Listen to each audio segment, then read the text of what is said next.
本节目由含有1.8倍鲜活营养的经典冷藏鲜牛奶独家冠名播出，鲜活经典顶配营养。本节目由瞬间吸收修护发型、根源改善发质的潘婷泡蛋发膜赞助播出。上淘宝搜惊喜桃花坞，惊喜响不停，好品牌好价格上天猫。都市爬山虎就是快人一步。本节目由东风Honda HR-V 行业赞助播出。本节目由卫龙魔芋爽赞助播出。卫龙魔芋爽，热量低了，爽多了。本节目由雀巢脆脆鲨赞助播出，威化脆、饼干脆、膨化脆，一起脆翻天。目之所及皆美好，原氏木语实木家居。本节目由原氏木语指定赞助播出。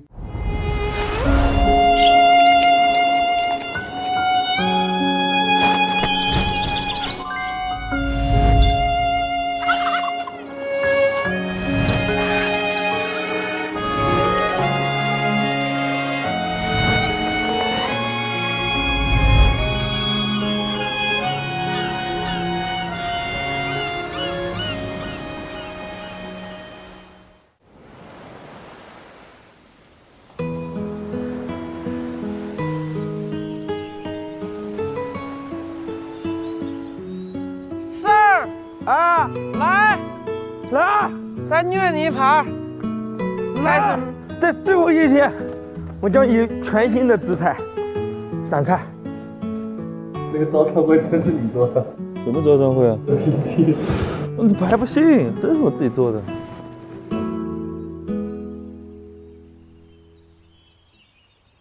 我现在问你一个问题，晚上下雨咋整？没有其他的办法，这个时候就是。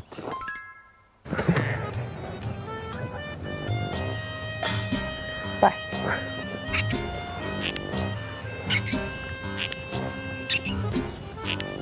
求求了，别下雨，千万别下雨，感谢。你先多穿点儿吧。哥哥，你对我管得太严格了。那是因为爱之深，责之切呀，傻妹妹。哥哥现在管我的穿搭。对。在没结婚之前不准穿短袖。哥哥希望我每天把衣服穿到这儿，的木乃伊。对。那哥哥，我能跟他一起玩吗？这个他行，因为他不算男人。陪伴大家一整季的经典鲜牛奶，也留下了临别真理，祝愿污民们实现鲜奶自由。哇，经典鲜牛奶还为我们准备了周期购年卡，承包大家一整年的鲜奶，一整年的鲜活营养哦。哇，谢谢经典，太好了！周期购呢，其实特别方便，可以自主选择发货时间，每周都给咱配送，全程冷链运输，一卡在手，鲜活营养全都有，送给大家。来，谢谢经典，对，谢谢。这是什么？无限购吗？对，它承包了我们大家一整年的鲜活营养。怎么领取呢？因为周期购其实特别方便，他们会有专门的冷链配送，也就是说保证你每天都有一瓶最新鲜的经典冷藏鲜牛奶。这么好呢？快去拿吧！这什么这么多照片？哇，这好多照片啊！哎呀妈呀，可爱死了你俩！天哪！哦，而且它就是全程冷链，然后 SAE， 天哪，他们手眼。哎呀，王月，只有一个是吗？还有吗？这是看蓝眼泪那天啊，这咱4个。哎呀，这个也好好呀，好好哎。蓝眼泪，蓝眼泪的。哎呀，这样真好。这是我啊，你啊，这怎么这么像我呢？我看一眼，你爸爸这么帅吗？这是我。怎么这么像呢？这真是我。我看看，我给你看看，你自己都不认识啊？怎么这么像呢？这是不是我啊？是不是啊？目前你看这是这是谁？这是谁？这是你俩。龙哥吗？你认真，还是你有效果啊？哎呀，这张我要了。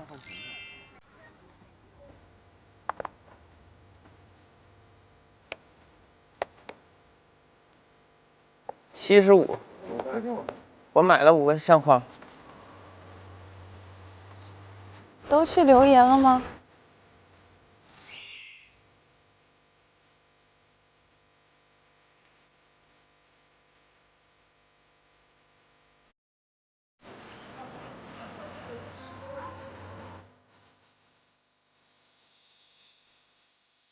？Thank you for the beautiful time here.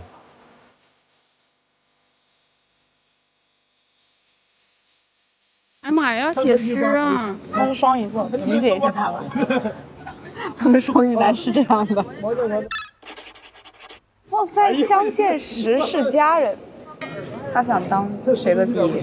他想当谁的爹呀？二王回个头。一呀。来，两位老师，哎呀，男帅女靓。这是我们650的雪琴，这是我们650的 Forever。纯子。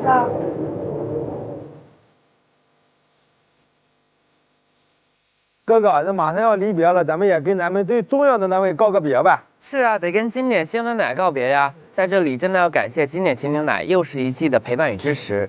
大家还记得我们的口号吗？记得。1、2、3，喝经典鲜牛奶，和鲜活人生 say hi。是的，我们的经典鲜牛奶从雪山到海岸，一路支持我们，富含3.8克的鲜活乳蛋白，1.8倍鲜活营养的经典鲜牛奶，一直是650最坚实的营养保障，为我们提供满满的鲜活能量。虽然桃花坞告一段落了，但是我们会在更加鲜活的人生里重逢的。来，干杯！干杯！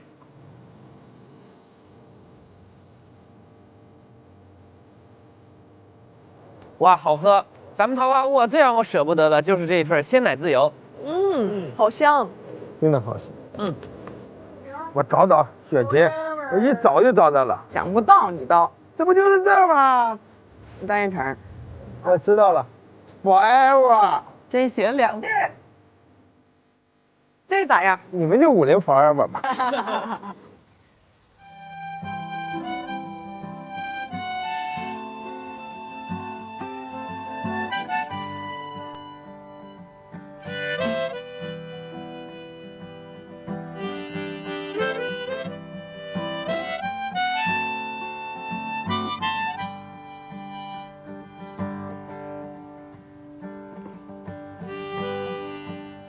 哥哥啊，帮我们推个后头啊！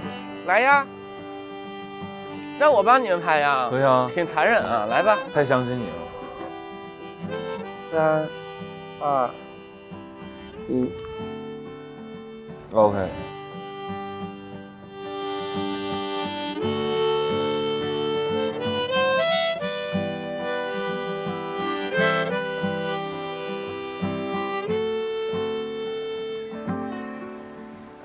如今外面的风刮得像刀子一样的锋利，我在这里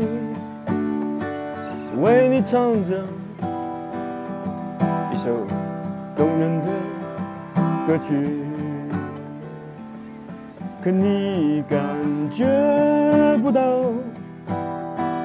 我那卑微的心跳，随便说了一句。有阴天了，今天挺好，很应景。对，永远都是这样的，其实。啊，真假的？每次到这个时候吗？不是，就是我觉得天气一定会跟情绪结合在一起。但是这个应该有的心情应该是不是提前定好的吗？等那个天气如约而至。对，就这种感觉。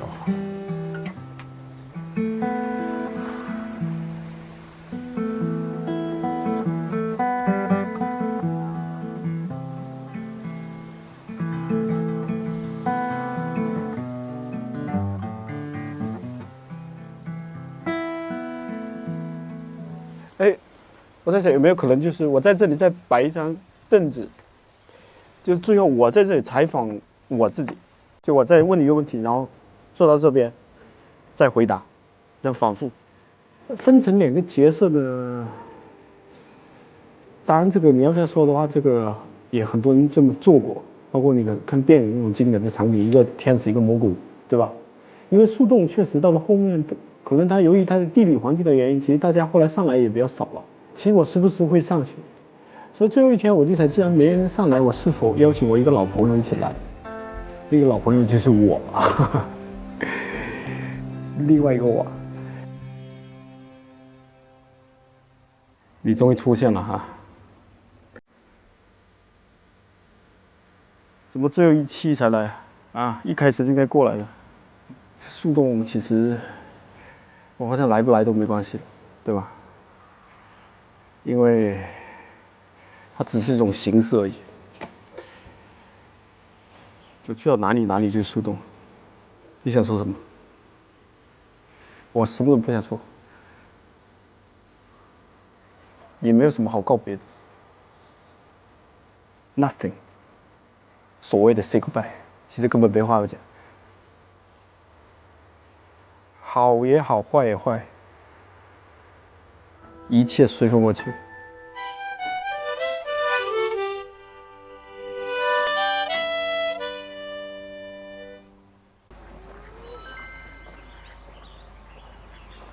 走，带你们走。走，军哥。君君，你要对什么古拜呀？我要对桃花坞古拜。当爱情是诅咒，我又怎么能走上我的旅途？当爱情在海上，能否听见耶路撒冷的嚎哭？刚好天气晴朗，桃花又开放。你慢点哈。没问题，我慢慢的。你在我后面，我就放心。桃花又开放。哎呀，这把真整太，还给整上座了。天佑，这天佑是王星越吧？天佑是我，詹天佑。你是詹天佑。马楼。我猜这个是我吧？对，雷德林吗？泽林在哪儿？泽林这儿呢。先说泽林。妈，我在哪儿？这儿，妈，我在这儿。还好。妈妈请坐，还写着。你也有四妹，四妹。四妹请坐，太好玩了吧？这个。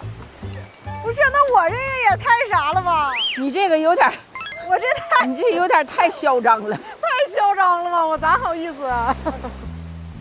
那哥哥写的啥呀？哥哥请坐。哥哥请坐。阿琴，阿琴这座太小了，阿琴坐不下。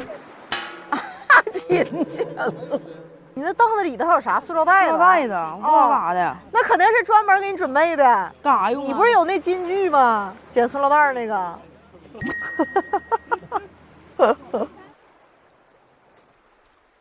我是哪个呀？我心里还是咯噔了一下的。刚来桃花坞的时候就被叫做船师傅，所有事情都在把你 call back。安娜，你的凳子好可爱呀！应届生，我们纯子是应届生吧？应届生就是毕业了，是不是？对。桃花坞为每一个人特意准备的各种各样长得不一样的椅子，我感受到了桃花坞对每一个人的保护和爱。我的座呢？鸡蛋西施那个，是我。这是我的是吧？哇，太舒服了！那个椅子很经典，80、90年代很复古，我很喜欢。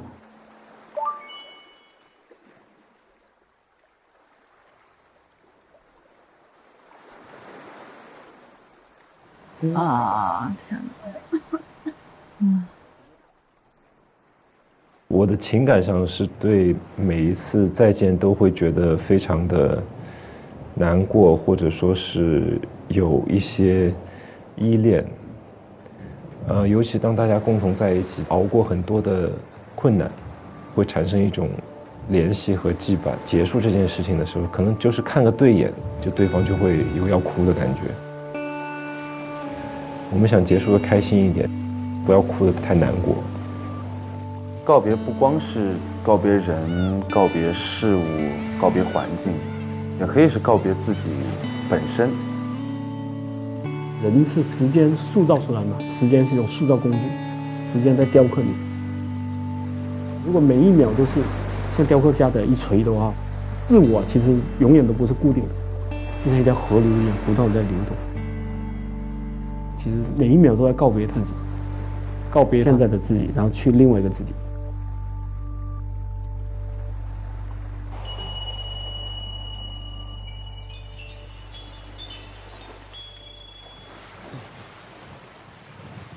大家好，大海你好。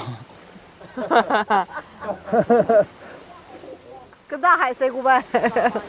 浪花你好。大海你好，我是汪苏泷。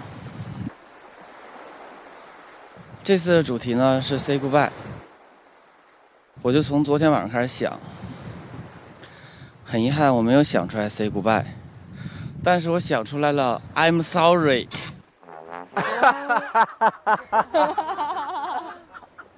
幽默，太幽默了，幽默。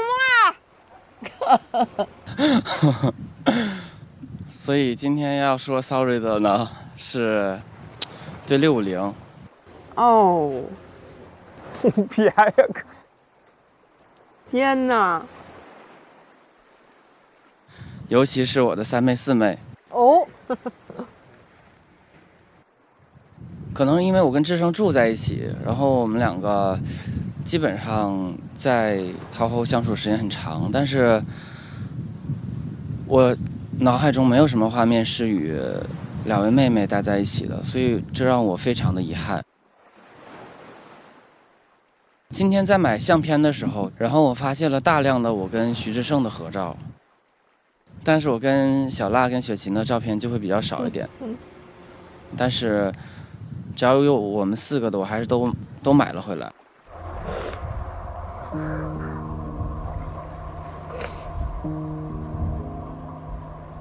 其中有一张相片是我觉得这一季最温暖的一个瞬间，是因为我们在池塘大赛的时候，我跟丹妈在摸鱼，所以我全身很干净。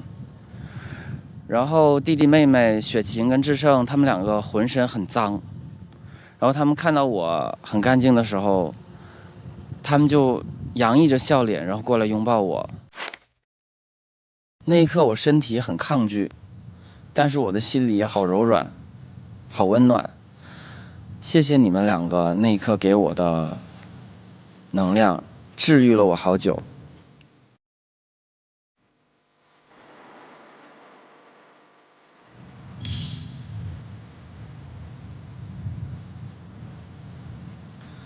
35岁应该是我现在的年纪，就是这一刻，所以我想对桃花坞 say goodbye。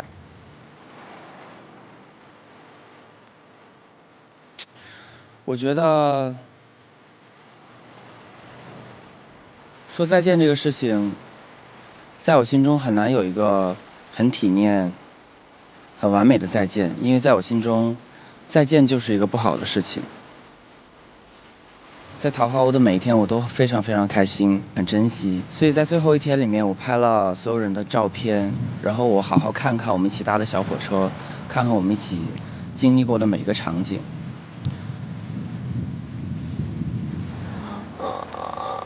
我会好好怀念这段时光的。今年我留长了我的头发，然后在海边的时候，我觉得我的脸上很痒，我以为是头发，然后抓了一把，发现是一个虫子。所以有的时候我们分不清让你难受的是虫子还是头发。同样，我们也分不清每次 say goodbye 是再见还是再也不见。谢谢桃花坞，再见。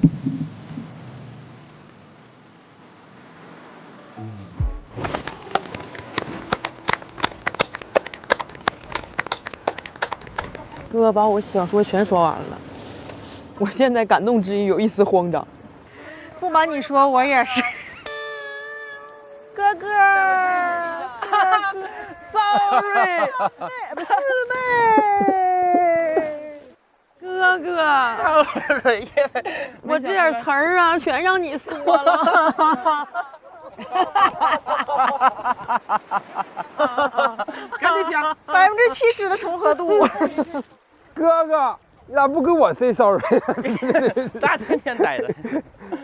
哥哥是很少去表露自己情绪的人，所以他当时说的那一刻，我们也能感受到哥哥是真的是有不舍，有遗憾，那个不舍和遗憾特别打动我们。其实这次我来的次数也有少，然后呢，哥哥也有几次没来，所以就是很难我们4个聚齐在一起。反正我们4个坐在一起，我就很有归属感，不管是在车里，还是在桌上，还是在任何地方。我觉得一个遗憾的就是这季的我很忙，所以有的时候我没法参与那么多的活动，然后能够跟他们待在一起的时间也很少。我觉得遗憾让我们变得更珍惜吧。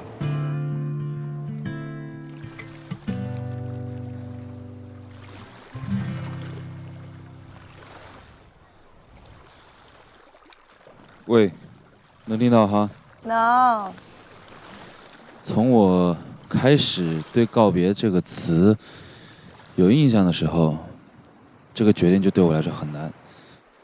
对身边的朋友告别，对我不喜欢的事情告别，对我喜欢的事情告别，我好像从来没有做到过。就比如说我讨厌的人，或者说伤害过我的人，我那一刻我下定决心我要去跟他告别。但是当我那一段时间过了之后，我又会去怀念当时那些事情，去怀念我与这个人之间的快乐、悲伤。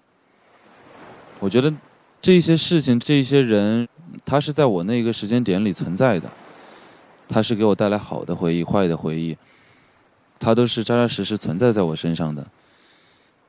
所以有时候我又觉得，那就不去告别吧。谢谢你们，这21天以来，我们一起生活、玩闹。21天，有开心，也有孤独。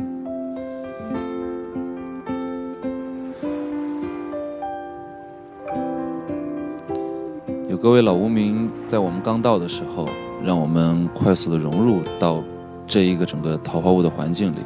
有我们新无名在刚到的时候，为了去适应这里的环境，去做出的努力。也有这么多期我的好大儿王子奇，时时刻刻跟我的陪伴，跟我的形影不离，让我显得没有那么的孤独。但是好在这一次的告别只是我们这个节目的告别，就会让我觉得我们所有人在不同的场合下、不同的工作环境下，或者说生活中遇到了，我们还是能够再见面的。所以我要来一场不说再见的再见。再见。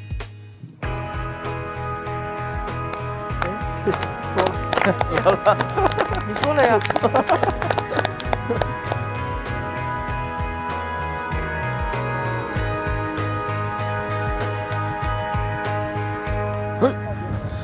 是真有人想哭，说实话，在上面是不是？是吧？你站得高，风一吹，你再看着海，倒反天罡，在上面是有点魔力的。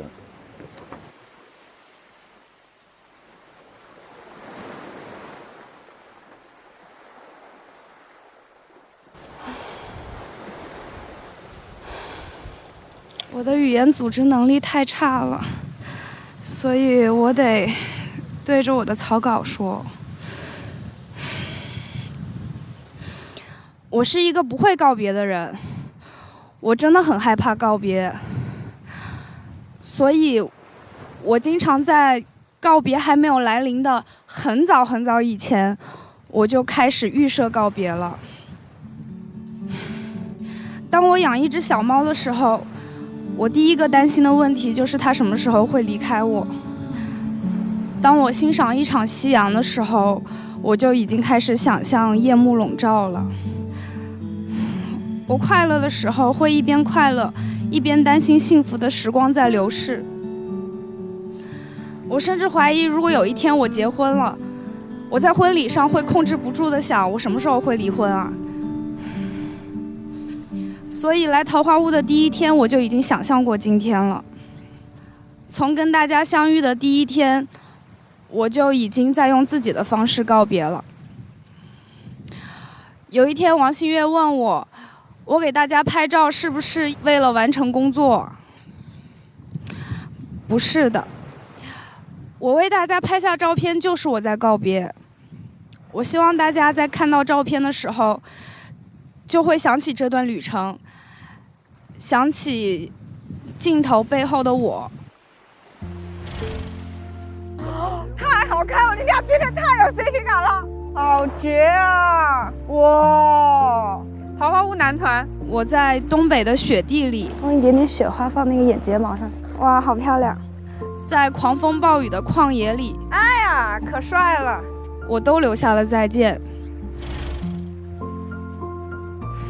在桃花坞，我其实说了无数次的再见，因为只有这样，我才能够在真正告别的时候松一口气。我真的很讨厌这样的自己。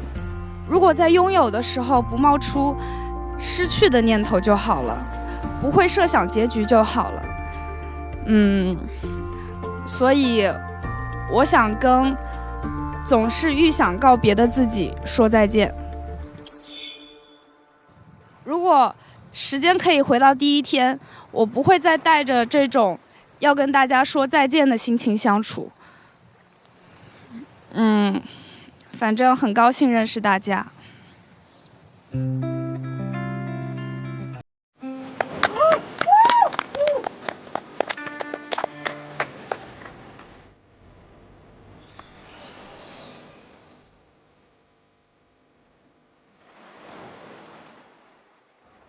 走，嘿，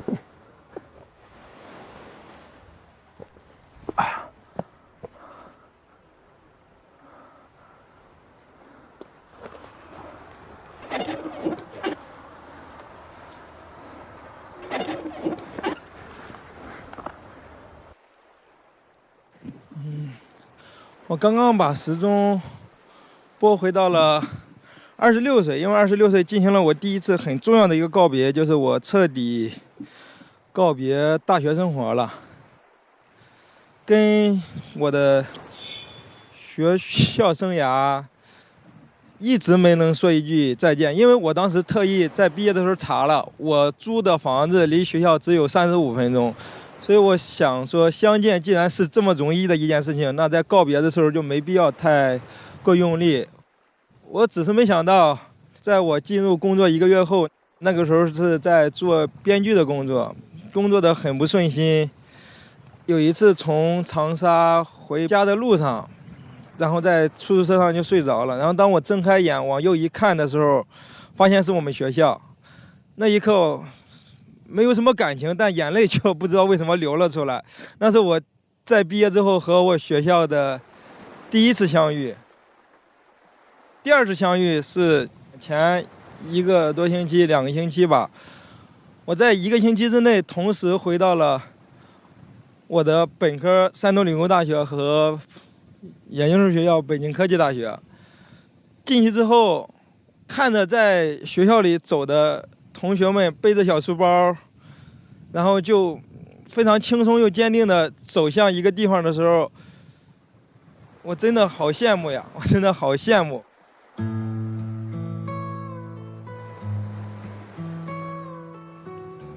也好想念那个时候的自己。我发现我回到学校之后和他们再相见的时候，记忆我发现不是一点一点的袭来，是所有的记忆一起袭来。你会在篮球场上看到无数个自己在那里打篮球，在那条路上看到无数次你在那里走来走去，走向教学楼，走向图书馆，走向食堂。就那个记忆一起袭来的时候，真的好开心呀，好幸运呀！说我曾经有过那么一段那么美好、那么轻松、那么无忧无虑的生活。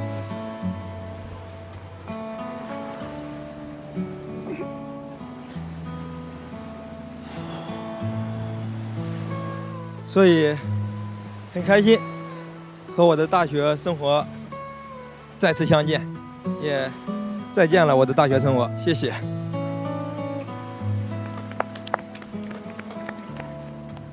那段时间就是特别值得回味大学生活，包括现在我最好的朋友，我玩最久的，除了我家乡那几个，就是我大学同学，就是一直到现在，只要我们在一个城市都会聚，然后我回北京都是住他们家，就是真的一段很刻骨铭心的一段记忆。就是觉得那一个时期的王子奇可能很难再回来了，荒唐、无拘无束。就那时候我是在纯旷野，现在是轨道。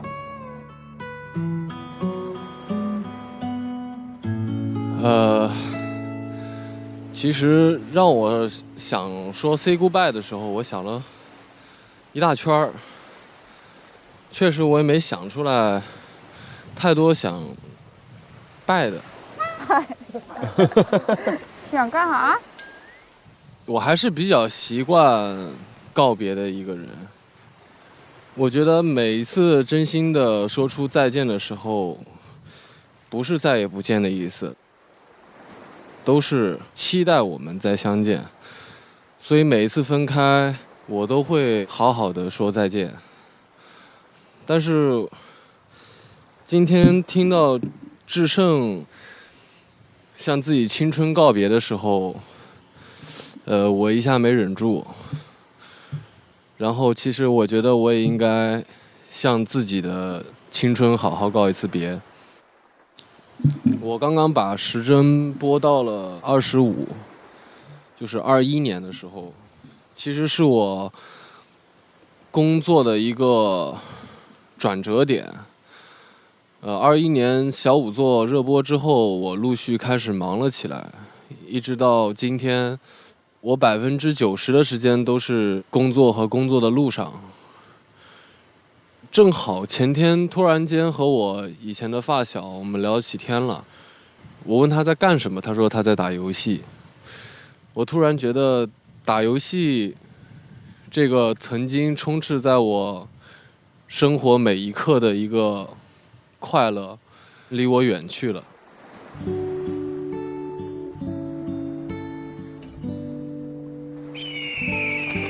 我突然间感觉自己不再是以前那个可以和朋友们每天开心的玩，然后兄弟给我发一条微信上号，我就立马坐到电脑前的那个小男孩了。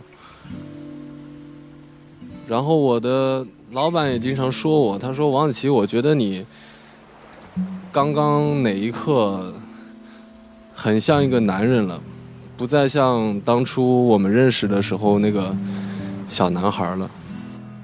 但是对于我自己来说，我一直知道，我内心依然是曾经那个幼稚的小男孩。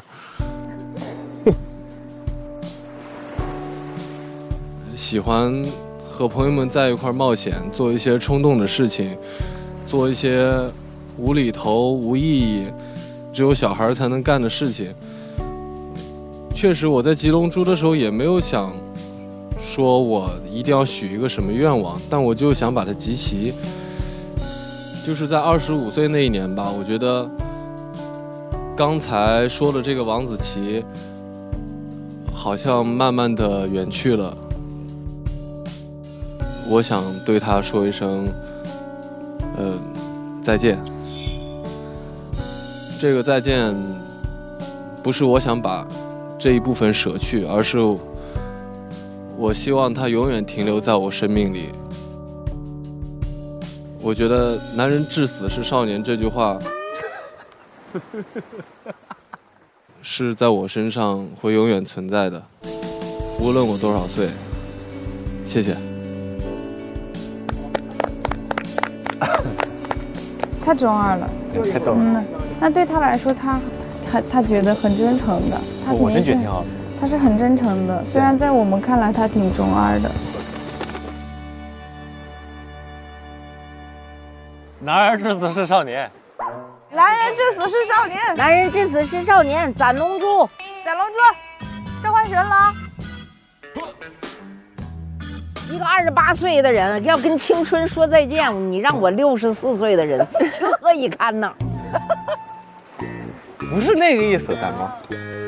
我们说的不是跟，明白？我懂了。家伙，他不懂。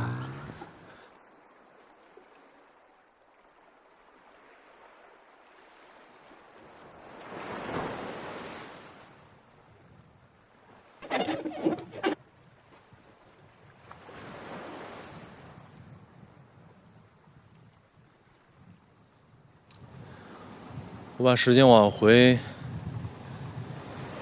拨了，停在了那天看到那个龙飞出来的那一瞬间。我从来没有想过自己要跟什么东西再见。我先说一个身体上的吧，我现在不是做了近视眼手术吗？我跟自己以前模糊的世界说再见。看清楚了之后，发现一切跟记忆中那个小时候看到的东西一模一样。小时候一切的视线都是清晰的，小时候特别的任性，知道自己要什么，知道自己不要什么。我现在依稀的记得，就小时候我因为想买一个玩具，我爸妈不给我买，然后我就哭着闹着，最后过去抢，在那个玻璃柜儿那个有一个特别锋利的玻璃刃上，把我的左手上面划了一个疤，到现在还留着。小时候也是因为想要吃一个冰糖葫芦，站在椅子上够，然后把脑袋上磕破了，缝了针，也哭了，也疼了。就这些感触都特别的清晰，这些都是因为自己想要得到，努力去得到而留下的印记。但其实我是一个非常逆来顺受的人，随着年龄慢慢增大，我不知道我有多久没有跟别人提出过我想要什么了。所有的话都变成了是你想要我做点什么呢？可能我自己内心知道自己想要什么，但我有时候我不细想我都不知道，就像是打了麻药一样。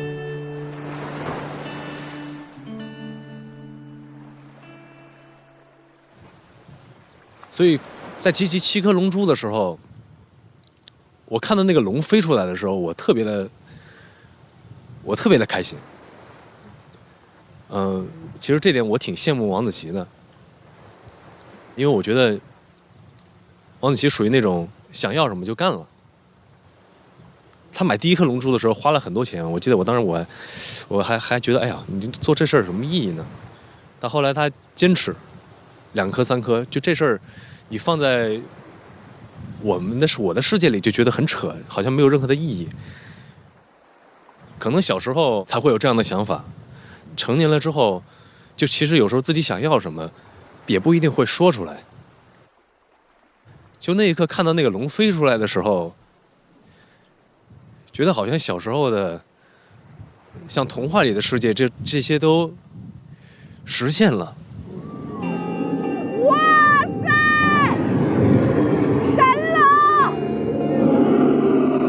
已经很久没有这么没有任何负担的感受到自己的梦想实现了，我很难去形容这个感觉。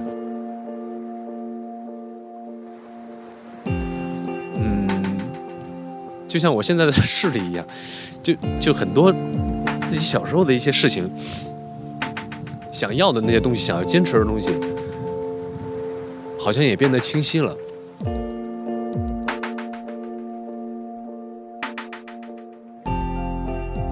我说实话，如果我要现在想告别的话，我可能想告别这个麻木的生活，浑浑噩噩的，模糊不清的，不知道自己想要什么，永远是在完成一些就不知道为了什么努力而去做的一些事情。也许我永远都无法告别这样的自己，也许我永远都做不到。但是我觉得，我至少在某些时候，我看到了那个冲动和执着、偏执和想要任性的自己。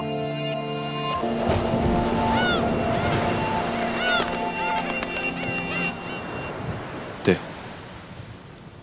我想要和任性的自己 say hi。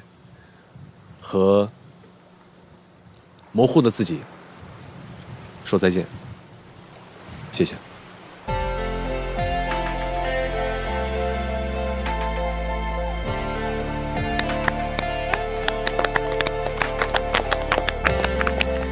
张新成，我觉得他在桃花坞有做到放肆的去享受，放肆的去玩。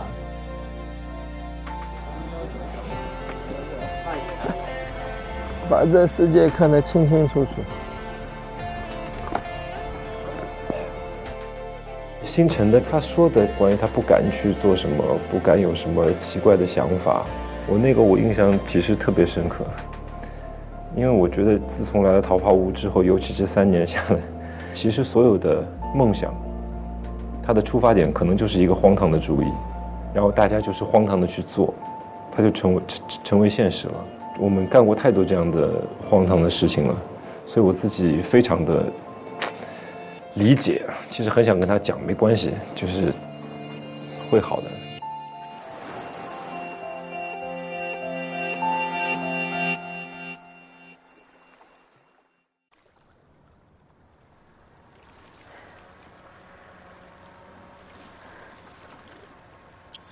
我调的时间是就现在，然后我想说 goodbye 是对孤独的 goodbye。就是我刚来到桃花坞的时候，很害怕别人觉得我是外人，对。因为我在德国的时候，就是我是唯一一个长得像亚洲人的样子在学校里，然后在我妈的老家也不是韩国人，然后在中国我是觉得中国是我家，非常热爱，但是有的时候也不能完全融入进去，所以这种边缘的感觉，我其实从小有这种经历。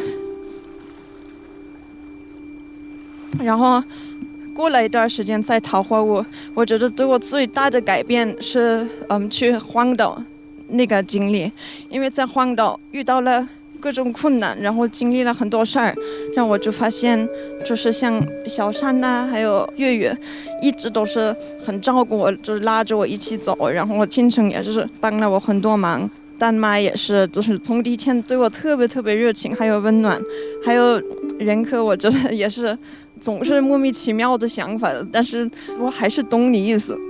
然后还有所有的朋友们，真的你们太好了，就来到桃花坞，我觉得感受到了最幸福的还是和喜欢的人在一起，所以我和你们说再见是很舍不得。最后我想给大家送2句中文歌的一个歌词，我很喜欢的。我会牢牢记住你们的脸，我会珍惜你们给我的思念。再见，爱你们哦。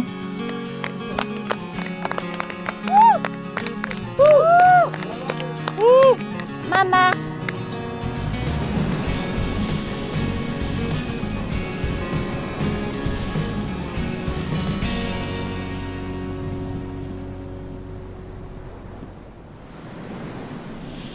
我想把指针拨到10岁那一年，想和我太爷爷说一声再见，因为我太爷爷是我身边第一个离开的亲人。我记得小的时候，他会给我准备一些过期胀气的牛奶。我后来才知道，其实那些零食是他自己舍不得吃，留下来给我的。后来那一年冬天，我太爷爷在取暖的时候，全身大面积烧伤了。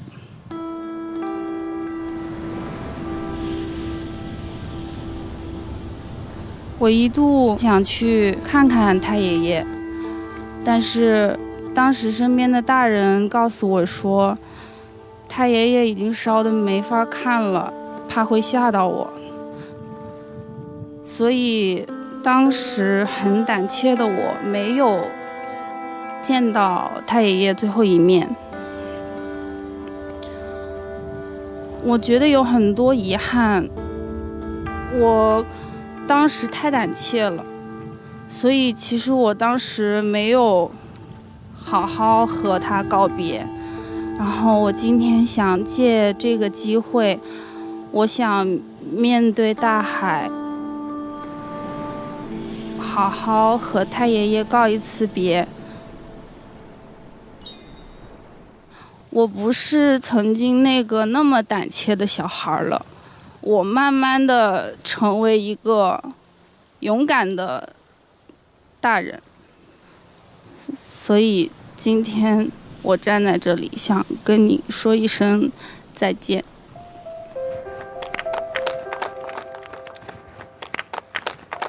小善的发言其实很触动我，他是一个很羞于表达情感的一个小朋友，所以他说他太爷爷的事情的时候，我很意外。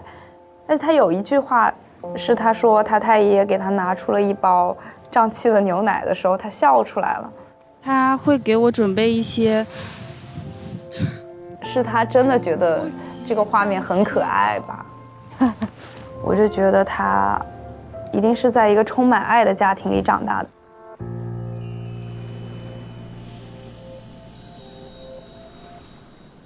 慢点，看着脚底下。那我说的不好，你不要骂我好不好？行吧，你就的思路清楚一点就行。这就很难了，妈妈。你是会讲话的孩子。我不会，我的心里只有爱妈妈。妈呀！为了得到妈妈的好评语。这儿吧，这是我的现在。好，我来桃花坞4年了。从第1年的时候，面对这样的一个说心里话的这种形式吧，我是不敢说，我会怕说多了好像会有不好的声音。然后到第2季海边的那一次的时候，我觉得我就是很勇敢，就是把我想说的话我全都说出来了。因为那个时候我已经不再会担心有外界一些不好的声音，因为那个时候就已经挺好的了，我就觉得很开心。今天这个 say goodbye 就是让我觉得是4年里最难倒我的一次，因为我其实是一个非常羞于 say goodbye 的人，就是我有点说不出口，我就会觉得很尴尬，就是很不体面。无论是工作上呀，还是生活上，其实我想的更多都是想要去融入大家，哪怕是我的朋友做了一些伤害我的事情，我都会替他去想很多理由。但是后面我就发现，可能因为很多事情我都没有挑在明面上说，也在无形当中给了朋友很多伤害我的机会。所以从去年开始，我开始慢慢的意识到，有很多事情都要挑开在明面上说，然后呢，要及时的去和让自己内耗的人或者事情去说再见。其实这也是一种更体面的方式。对，在我的眼里，我觉得说再见其实就等同于拒绝。然后我希望在未来，我和大家都会有更多拒绝的勇气。然后呢，对这个世界开开心心的 say hi。谢谢。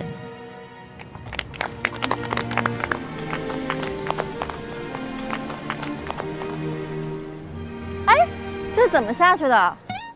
你需要上去救你吗？你要想来，现在屁股怎么还粘在你的那个凳子上？哎呦我的妈！你看，你现在是真挺会拒绝的。哎呦我的妈呀！我说的好吗？好，真的好吗？老好了。下一个谁？你。我。慢点啊，慢！你那鞋不行。哎呀！哎呀妈，我这屁股可抬起来了哈，徐志胜，赶紧坐下了呀！在这等半天了。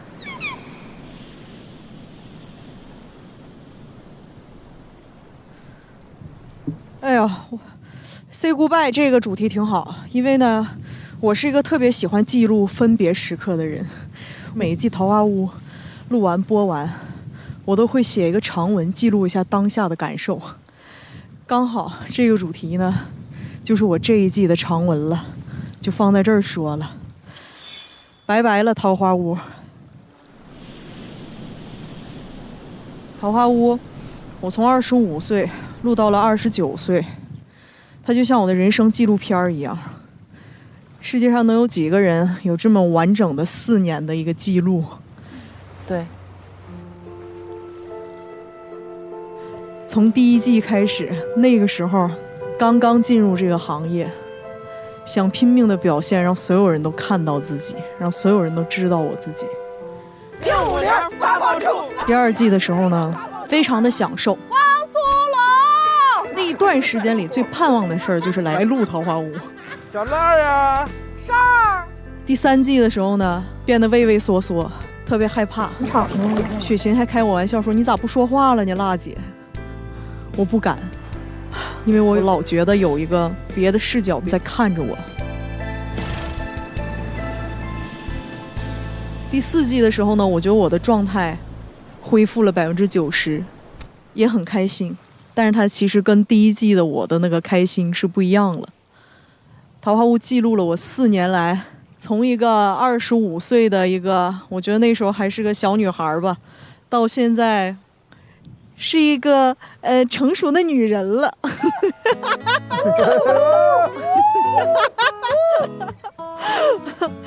等我以后很老的时候，我的孩子要是问我说：“妈，你年轻的时候是个什么样的人啊？”我说：“你要打开腾讯视频，你搜一下《桃花坞》，你就能看到妈年轻的时候是个什么样的人了。”所以特别感谢《桃花坞》，我收获了一个我觉得更好的自己，我接受了自己的不完美，我接受了我自己本然的样子。我第3季时候还很纳闷，我说大家都说做自己，什么叫做自己啊？但我在我现在心里有一个答案，就是自己时刻都是流动的，而当下的每一刻都是我自己。所以说，第一呢是跟桃花坞拜拜，第2呢也是跟过去的自己拜拜吧。反正今后每一天都是新的我自己。谢谢桃花坞，谢谢650，谢谢你们每一个。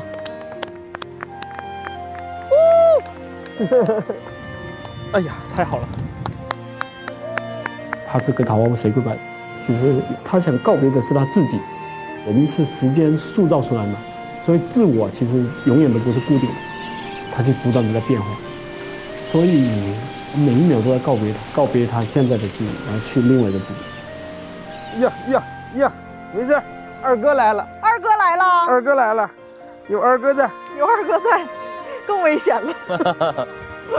这是小兰他们的第4年了，因为我第3年了嘛，我一直觉得来桃花坞，每个人都在默默的一些改变，我也会跟着有变化。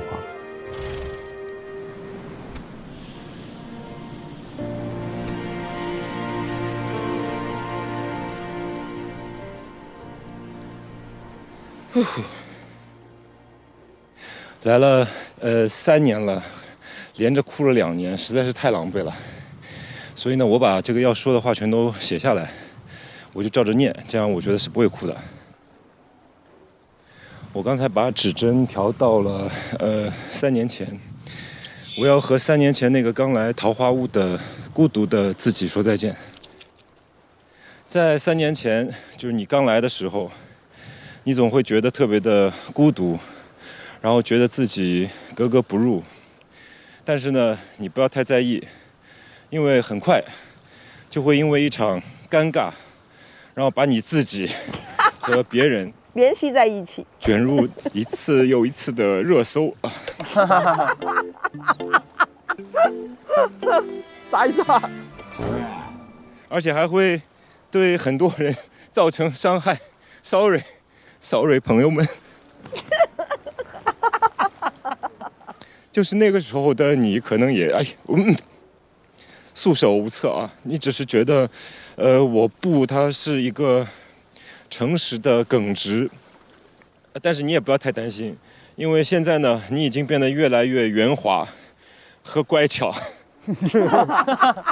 确实，这个圆滑乖巧不是贬义词啊，就是说，你已经就是学会了要规避一些麻烦和一些伤害。你试图着想要去保护一些身边越来越重要的一些人，所以现在对于朋友们的求助呢，就我不这2个字啊，也变成了一句玩笑话。再后来呢，就是你当上了屋长，你也开始 push 起了别人。这3年，其实你的孤独似乎被阳光融化了，然后你心里那片寒冷的地方又恢复了一些温度。3年前呢，其实你心中向往的桃花坞是一片世外桃源，就是蓝天白云无忧无虑，最主要的是没有人会打扰你。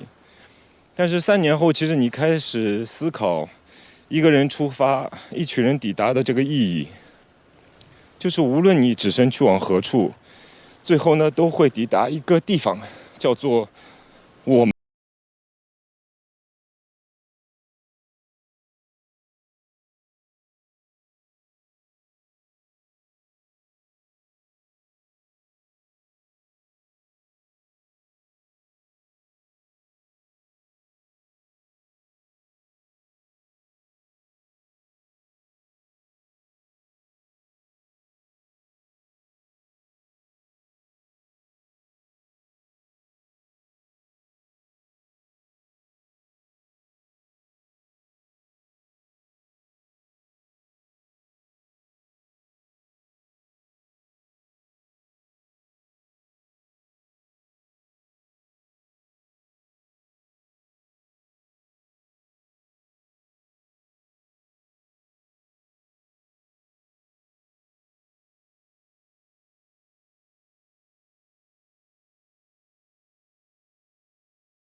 哇！军哥他说那个，我觉得还是挺让人共情的，因为他其实不想哭，但他没忍住，而他说的很多话就是很真诚，完全能体会到他这个情感。说白了，我也不想哭，所以今天非常认真的把它写下来了。觉得念完就可以，但好像也蛮难的。不要哭，确实。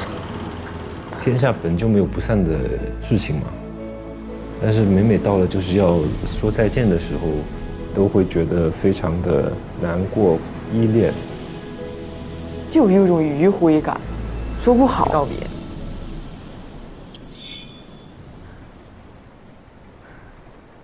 嗨，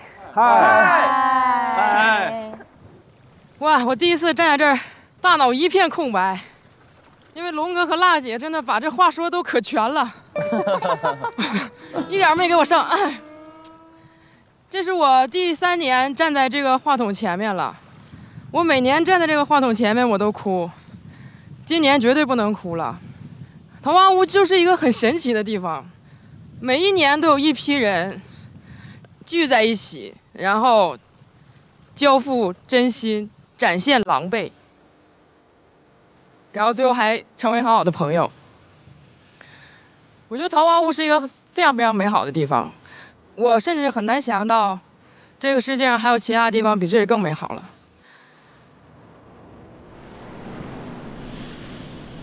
桃花坞保护了很多人的童真，支持过很多人的任性，包容过很多人的缺憾。我们去年录桃花坞的时候，我跟辣姐、梦姐我们几个聊，说哎呀，这个桃花坞录到我们老去吧，到时候我们拖家带口，然后再来录桃花坞。但是今年我们聊的时候，我们嘴里说出的都是，应该就是最后一次了吧，应该没有下一次了吧。按理说不是这样的，按理说每一年我们刚来录桃花坞的时候都说我们下一次再也不来了，然后录着录着就说哎我们下一次要去哪里哪里，但今年不一样，大家都把没有下一次挂在嘴边。我觉得并不是因为我们真的觉得没有下一次，也不是我们真的希望没有下一次，因为我们说这话的人每一个人都很害怕没有下一次了。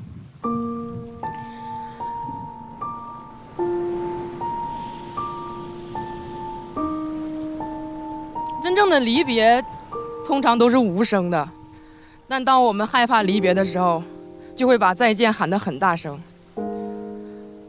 所以我在这儿想跟桃花坞说一声再见，因为我真的很想再次见到桃花坞。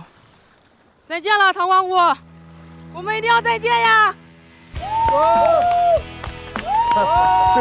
这个也好，还得是琴，还得是你。雪琴她特别容易隐藏自己的情绪，但是雪琴第一次喊出了不舍。再见了，桃花坞。就是因为对桃花坞特别不舍，所以说我只想和她再相见，而不是说再见。真的，我真的希望还能有下一季。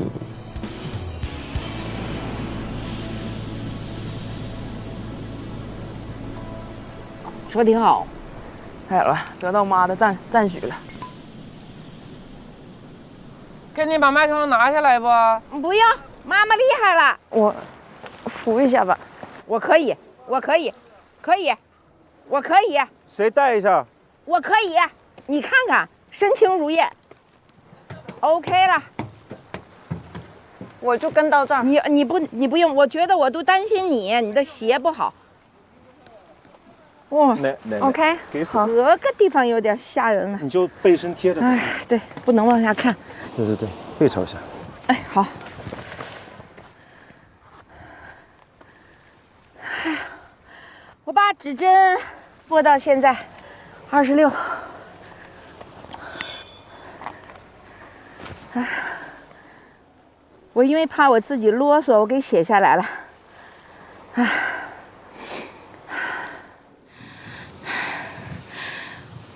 4年，有人从25岁到了29，我从59到了63，从奔6到了奔7，从精力充沛到了力不从心。但美丽的桃花坞还是给我留下了许多不能忘掉的记忆。那些放纵的大笑和感动的眼泪，那些欢乐和温暖的瞬间，每一次都把我内心最柔软的那部分激发出来，想要和大家拥抱在一起。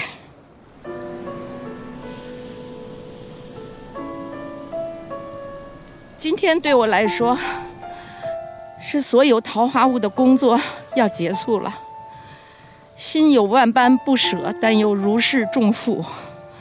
我充满感激，我要好好表达谢意。首先要谢谢第一个称呼我丹妈的那个人，不知道哪天，也不知道是谁第一个这样叫了我，就此成了我在桃花坞的官称。而我每听到丹妈2个字，心里都有一股暖流，这股暖流几乎变成了支撑和鼓励我继续在这里工作下去的勇气。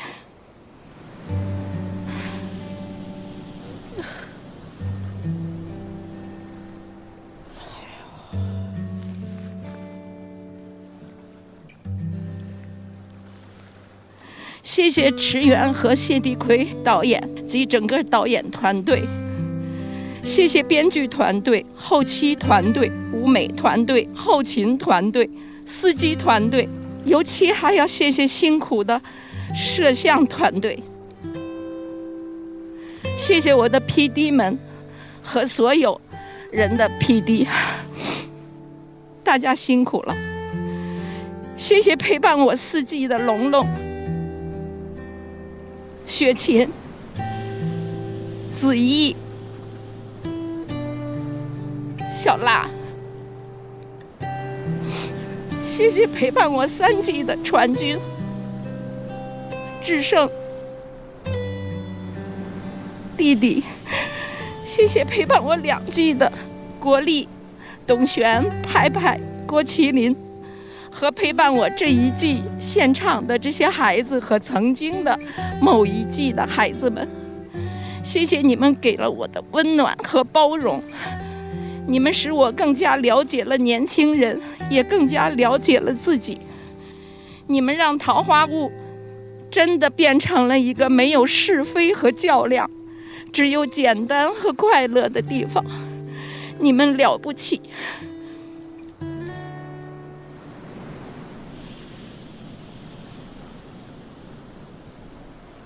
再见了，桃花坞。如果还有第5季，但愿有人会记得有一个叫丹妈的老太太，曾经在这里摸爬滚打，与你们相处4年，临走时，心中充满爱意。我爱你，桃花坞。再见，桃花坞。谢谢。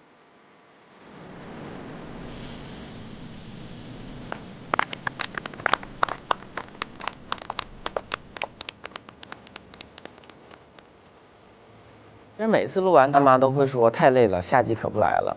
但是我感觉这季说的比较像真的，所以这季他玩什么都很积极。废啦！哎呦！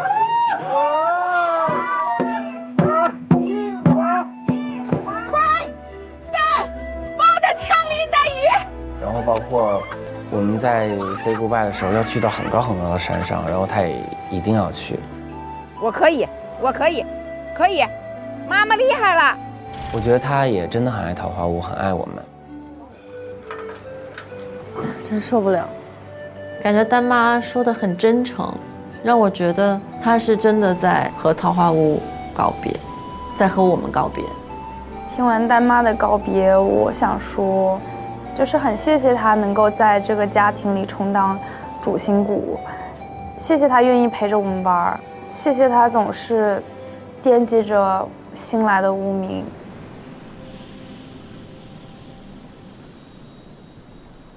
谢谢宝贝儿，谢谢谢谢。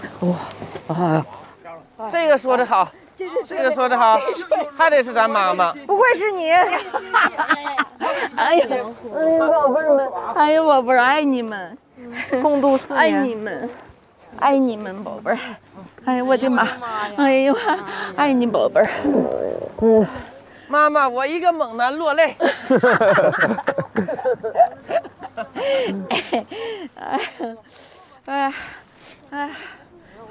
对我来说，桃花坞留下了非常多的记忆。650钞票天王，大海我来啦！好玩不？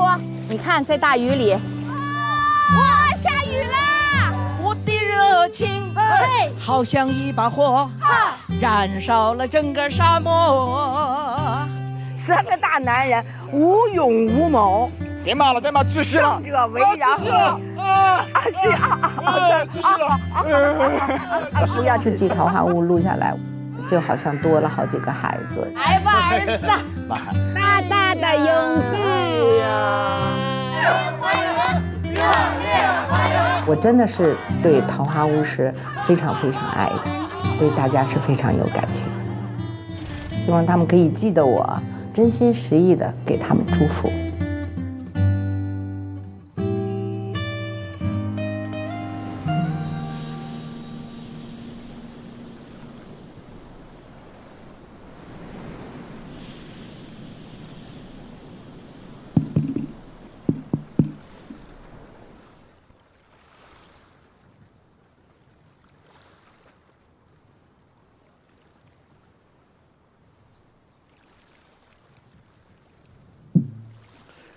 喂，哈哈，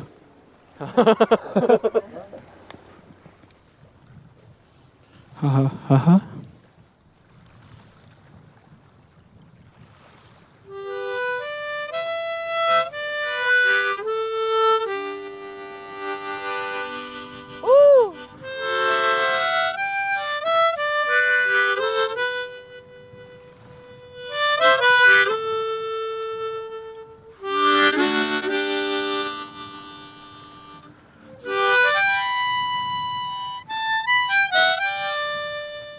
我觉得仁哥可能会说，他想说的 say goodbye 都在这一段琴声当中呢。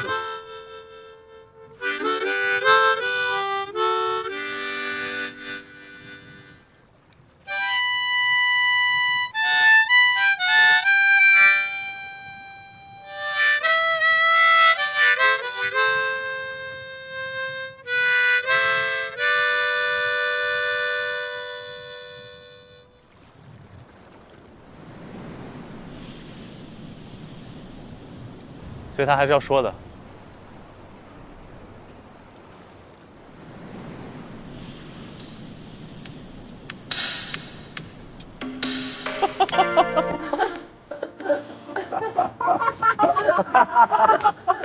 宵夜自己的 BGM。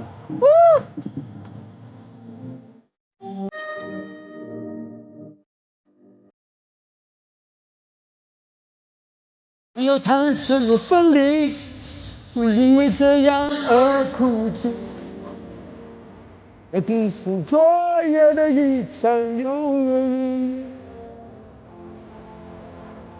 若愿不愿意，不因为这样而在。那只是昨夜的一场游戏，只是一场游戏一场梦。那你的白骨夏夜里，在我的世界里等已没有你。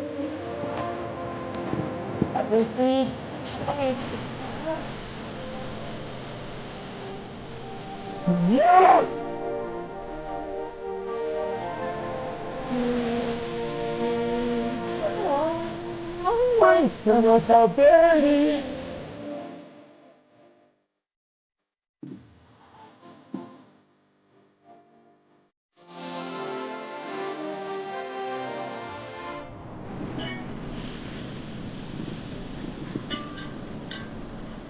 他还在找另一首歌。就此告别吧，水上的列车就快到站，开往未来的路上，没有人会再回返。说声再见吧，就算流泪也不要回头看，在那大海的彼端，一定有狂妄的彼岸。做最温柔的梦，刹那世界血色匆匆，在渺茫的时空，在这百万人之中，却一直牺牲，一路不断失去，一生脚不断见证，看躲在东风境界梦，露出心声，爱依旧让你动容。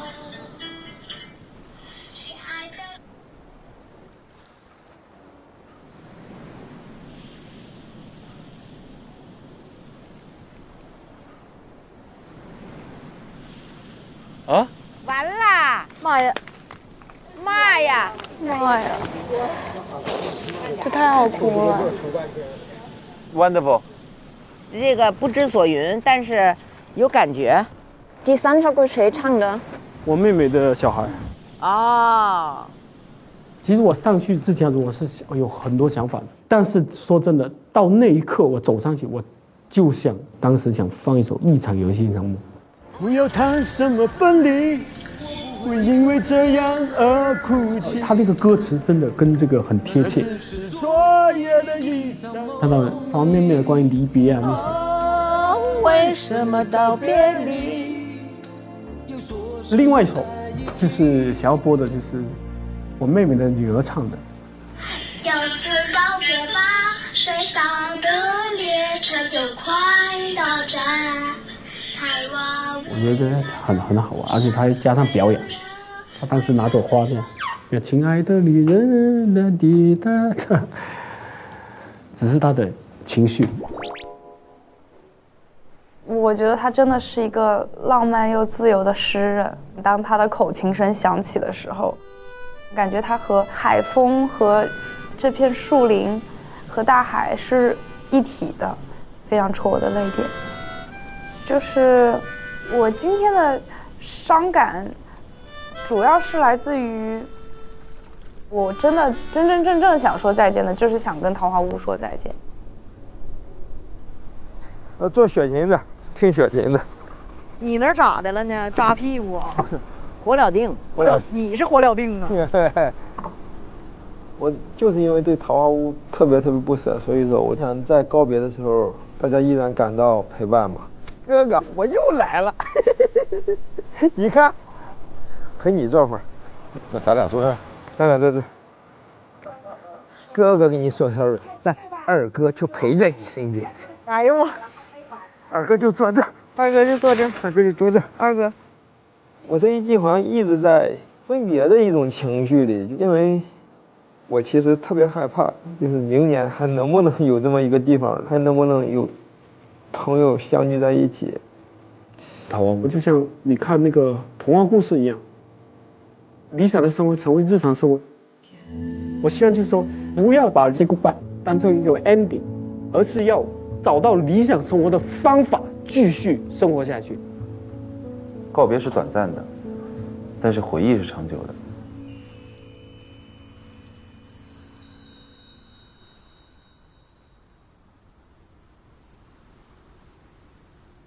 那结束了吧？撤了吧？小火车即将最后一次运营，请大家到前坪集合。走吧，我们去坐小火车。坐小火车了，走喽！咋上去啊？这是梦姐，我会杀出一条小路。你干什么呀，徐志胜？你走这个路也太难走了吧？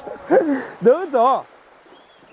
你这都是走的啥路？为啥要跟徐志胜天天走这种路啊？他这个路他就这样，他就是这个路你赖我走的，就赖徐志胜，没有保护好我梦姐，你 say sorry。我梦姐 ，goodbye。徐志胜，我错了。我说的好不好？好，我和雪琴就好奇，把你拒绝了的是谁？我当时我俩就在那儿。但我说的不是你俩，因为有人答应我太多事情，你这只是一样而已。妹妹还经历过太多，对，答应我太多的事情的人了。又还是再哭一波，我估计不行了。只要导演组略施小计，立马破碎，我直接碎，挖个洞我就往下跳。妈，哎，等你坐小火车啊！啊，好，马上就下来。最后一次运营，对，好，我们人必须得齐。对，最后一次运营了。最后一次了，我是追求大团圆结局的，我是希望大家你好我好，大家都好，大家一起感动。你把大家稳住啊，王哥啊，别跑，这小火车必须得坐齐。快坐小火车去！我们希望所有的东西有一个完美的 goodbye， 有一个最好的告别仪式。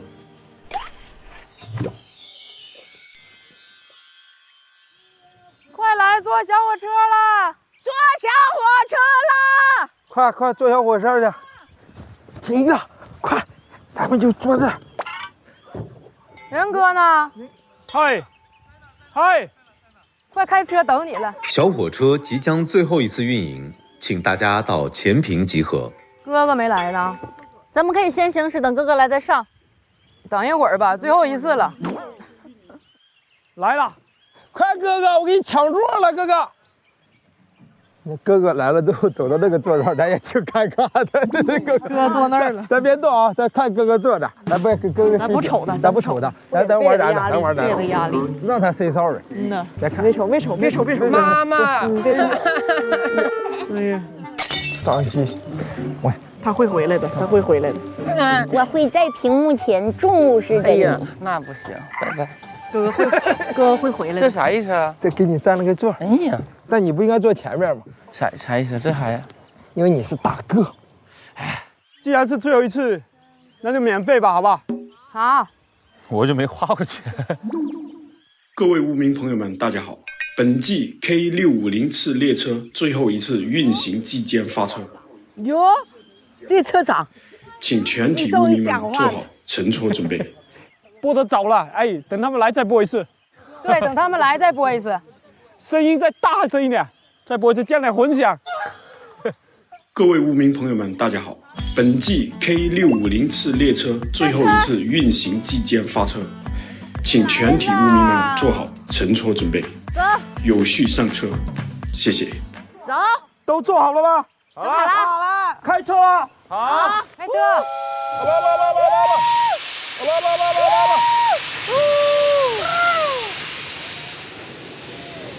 拜拜喽！啊！请请各位污民朋友们抓好符文 ，K650号列车即将提速。这下，开始啦！来吧。哇，你最好是很快。要提速了。好，坐稳啊。好，提啊，提速啊，提啊，提啊，最快了，提到，哇的最。就这么走了，就这样没有音乐啊？可以了呗？太赶了，没有音乐。放啊放啊！音乐该起了，来点音乐，来点音乐。给我来一首刚好。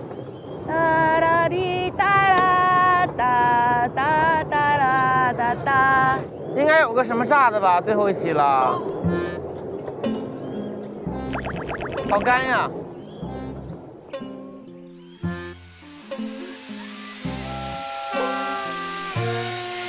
那我只能人工了啊！人工吧。各位污民朋友们，请抓好符文 ，K650号即将提速，欢迎各位乘坐 K650进入时光隧道。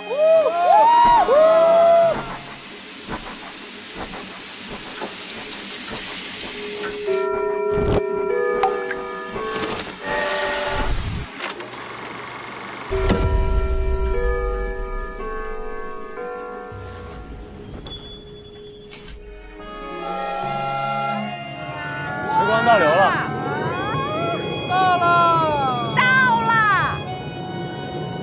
哎妈呀，妈叶子呀！哎呀呀，哎，这个妆是白化了！哎呀。晴朗，桃花又开放。时光倒流的游戏，其实玩一个，对啊，太酷了，酷吧？那一刻带来的冲击感太大了，好想时刻在那一刻停止啊！第一次我发现这个车有倒车功能，就有一种时光倒流的感觉。因为现实生活中我们从来没看到火车倒着开过，会有一种恍惚感。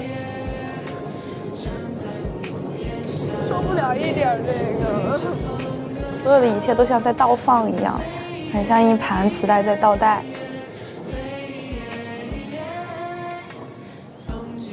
各位污民朋友，请注意 ，K604列车已到达终点站，时光任意门。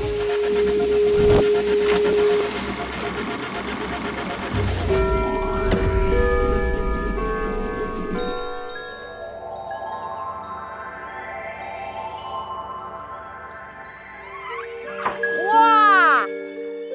哇！哇！哇！这是昨天。这是我不在的那些期。对。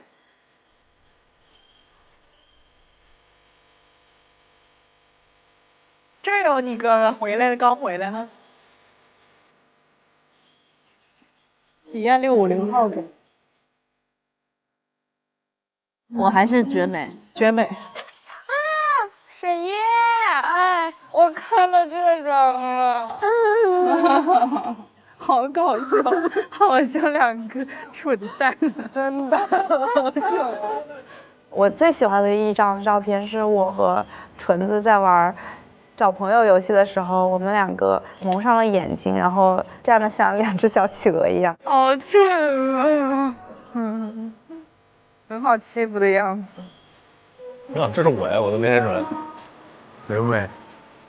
有一个在那个荒岛上，我们4个人，这也是我呀。对啊，多美啊！迎着夕阳，还有我跟新月2人在那个船上出发去荒岛，挺美。有很多时候做事情，我都沉浸在做事情里，没有去跳出来想过这个事情。但今天看到的那一刻，就会想感叹，原来我们一起做了这么多事情。来临，悄悄地释出爱的气息，让带着气氛的季节里，S1，加油，加油，加油！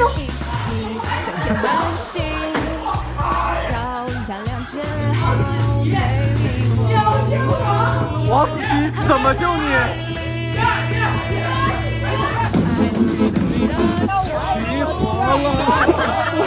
伸出援手，变成冰棍，真的很搞笑。3、2、1，我死了！这是谁呀？谁呀？Hello， 梦妮的 vlog， 小辣拍 vlog。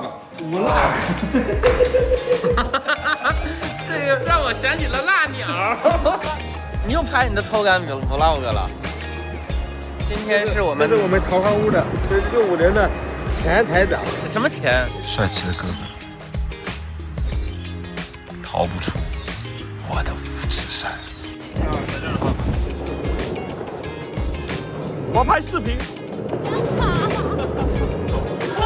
他好容易就难出来呀！放大。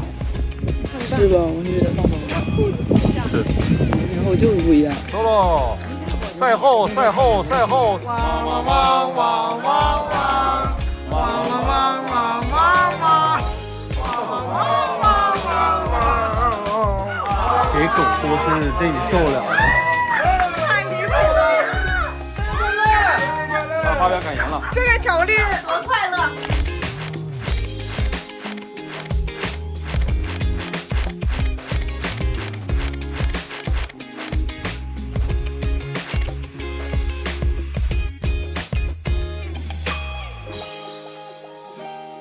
就是一些回忆吧，碎片，有大家一起的，也有几个的，就是很美好的回忆。这边啊，还有啊？咋还有节目啊？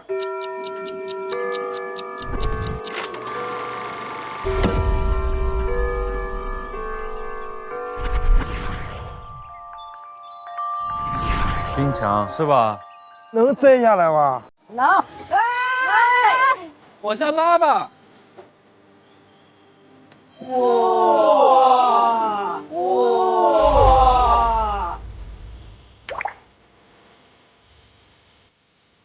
再次站在这堵冰墙前，还有几个问题想问问你们，请各位用 yes 或 no 来回答。我们这一天破了一个冰，尴尬的开始。我们想回顾一下这个冰是怎么消融的，所以我们问了14个问题。因为这14件事情，这个冰消融了。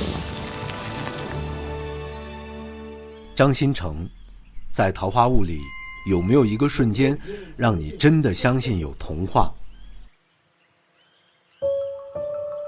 因为我比较理性，我不轻易的把这个东西会拿出来。就我现在无比的相信，就是这个世界是一个假的。我想要一切都是井井有条，但是呢，也慢慢被改变了。这样吧，下次不管那个多少钱，我也有，反正有桃花冰，咱们一块把它盘下来买了。我都可以替你实现。说愿望，但是仅限于一个。快说愿望，说愿望！我鸡皮疙瘩起，Very good。我没想到真有神龙啊！天哪 ！Yes。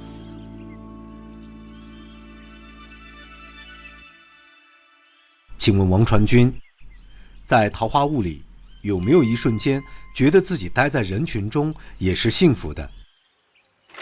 我本身其实很追求一个人的生活，自从来了桃花坞之后，我也会被所有人冲淡自己本身的那种孤独感。有一件事情比你做饭还让我开心，你现在变了啊，是吧？狗得很是吧？你现在吧，就是比以前喜欢参加活动了。这个后边。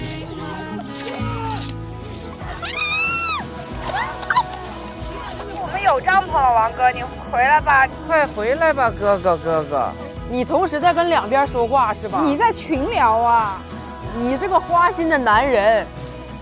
非常的开心和享受。Yes。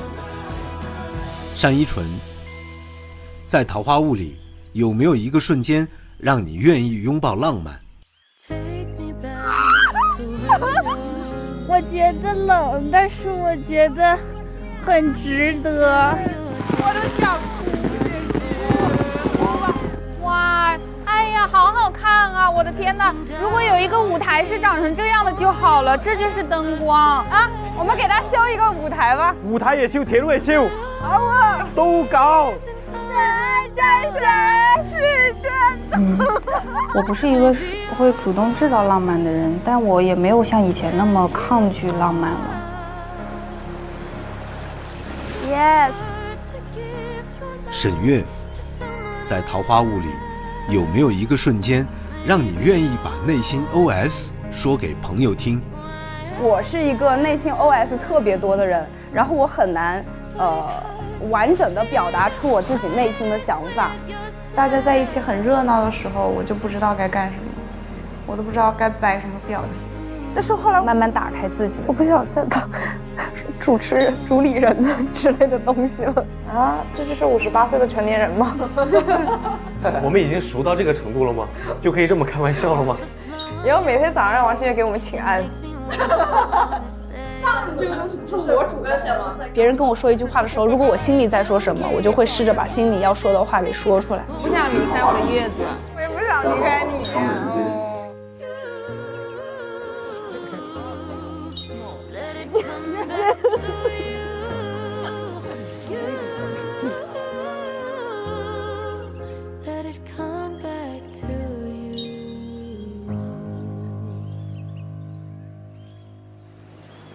吉娜，在《桃花坞》有没有一瞬间感受到朋友们的关爱？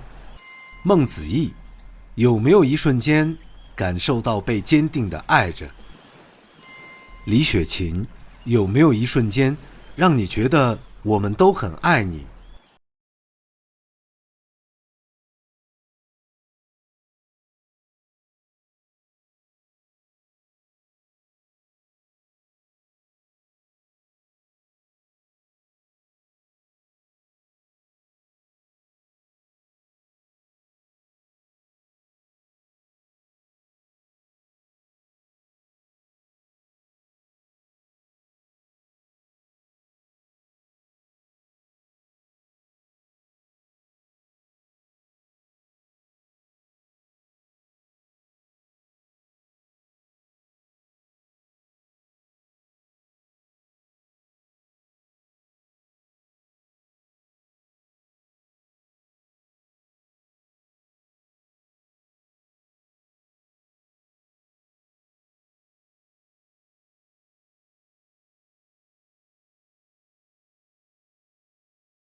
朱龙，在《桃花坞》里有没有一个瞬间希望650电台从未解散？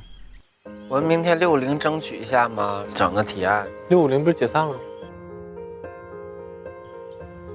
这一季的650虽然解散了，但是我觉得650还是在桃花坞发挥着非常非常重要的作用，对我们4个人而言是毫无影响的。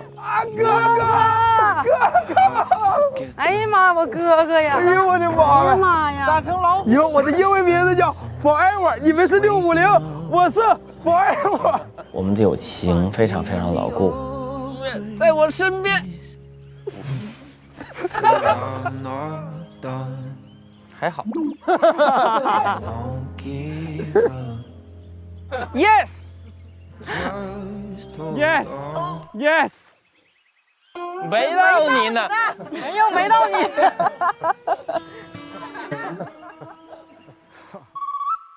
任科在《桃花坞》里有没有一个瞬间让你觉得 wonderful？ Of course， 出发，走。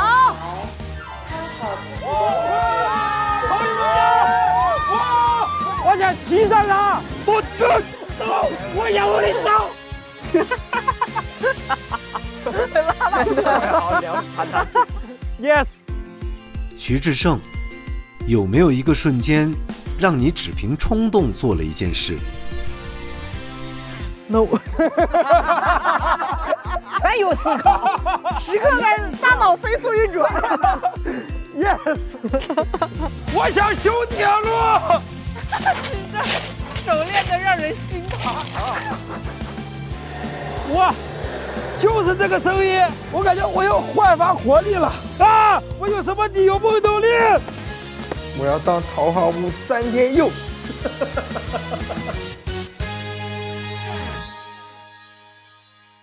李佳琦，在桃花坞里有没有一个瞬间让你感受到无忧无虑？ Yes， 谁能先扶个书呗？真的有，真的有。今年我明显感觉我自己的精神状态再次回归了，充满活力，按照自己不受限的路去奔跑。羞耻的。王星越在桃花坞里有没有一个瞬间做了自己真正想做的事情？现在其实我更加自由轻松了，不用顾虑很多东西，去做自己想做的事情。啊！那边。哦，飞起来了！哇 ！Yes。王子奇在桃花坞里有没有一个瞬间感受到自己的幼稚被保护了？我觉得这肯定有用，买了我出了100。有龙珠吗？多少钱？多少钱？龙珠啊？哦，什么时候买呗？仁哥、星辰，包括星月，他们只要听到有龙珠的消息，他们就会想着告诉我。当我发现我买不起的时候，他们会默默的买来给我。哎，这样吧，我到时候给你一个龙珠。你有龙珠？对，这个给你。啥？谢谢金哥，不客气。王子奇，王子奇，好，这个值不值得你叫我一个爸爸？我给你承包了龙珠。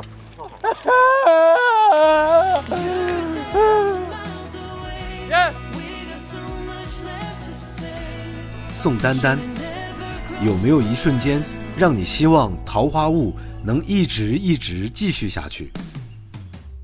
每到这种时候，我就特别觉得自己特幸运，就是在这样的年龄还可以跟你们这么一群有才华的。哎呀，长真好看的阿姨。哎呀，你不用夸。哎呀，性格迥异的，加油，妈妈。有没有人管呐？可爱的孩子们在一起，我觉得我特别幸运。这可是宋丹丹给我们的祝福。对，谢谢妈妈。时间停在今天。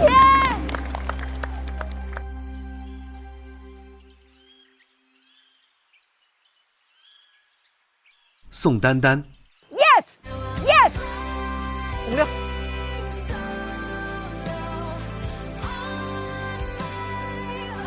最后一个问题，请所有人回答：如果时光真的能倒流，你还愿意回到初见的这一刻，和大家一起开启桃花坞的生活？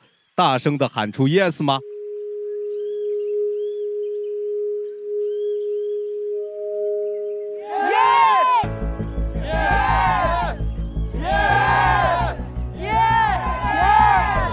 ？Yes！ 又着火了！哇，开始冒烟了！是用火来融化冰块。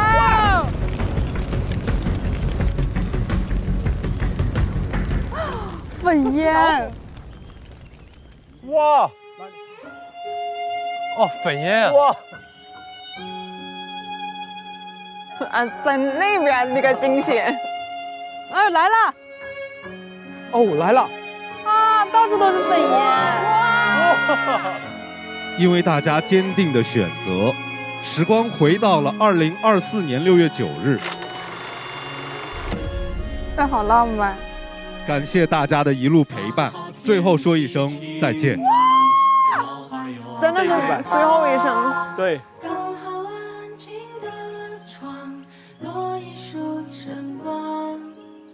非常好，在粉红色中朦胧了。都是唱的这些。我从来没有看到有这么大的冰墙。而且它那个火点完之后，它就迅速融化，很神奇。远远的有一个粉色的烟冒出来，就有点像《月仙》中那个具象化。梦幻。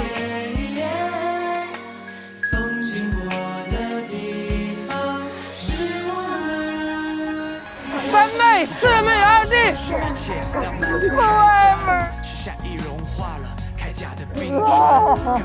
快，你在中间。我给你的问题是，你有没有觉得你的桃花坞像个孩子一样？你看，就当个孩子吧，别不是大人了。对不起，哥哥。不会，是个孩子了。不会，很好，很好，很好的声音，很好。你傻的，跟我们拥抱上蹲下了半个身子，辛苦了，齐娜。Love you.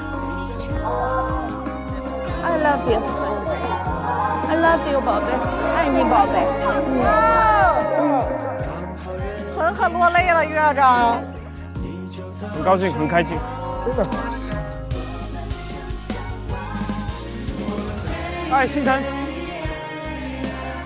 Nice to meet you. Nice to meet you too. 很高兴认识。对，用热情、用火去融化这个冰，这是人与人之间啊，我们在交流中非常重要的。用你心中的温暖、火焰互相慢慢融化。冰真的在融化，你看在滴水了。这里只有一个人回不去，就是他，所以他来干。他没来过那一集，他是创业，你是创业过来的，我们都回去。哦，对，我没有来过。火不相容。人和人之间就是像破冰一样，有时候你需要砸，然后这次那个火就像人浓烈的情感，很多次的碰撞，彼此之间的温暖和热量，将人与人之间的隔阂慢慢融化。开始我们的破冰方式是用斧头砸，而这一次是慢慢的融化。我觉得这种融化感让我更舒服。第一天来到桃花坞，没办法，确实有这种冰墙的感觉。今天我们看这个冰墙，就一点没有这种担心的感觉，因为我们心里都知道这个冰早就化掉了。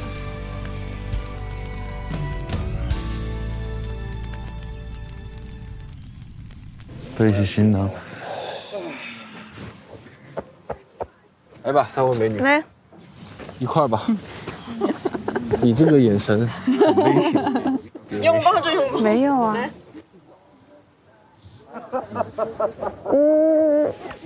再见啊！再见。耶！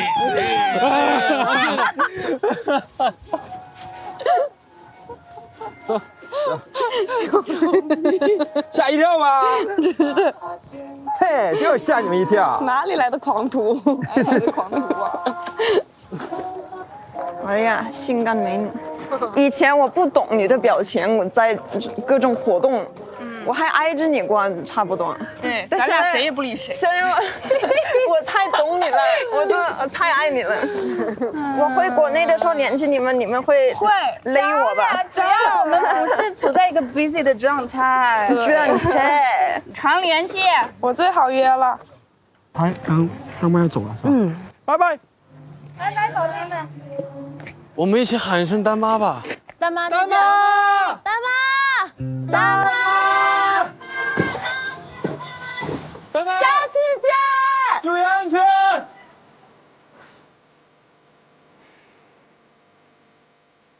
我能选一张我喜欢的照片带走吗？可以，我也想。我选这张。我想要我和纯子这张。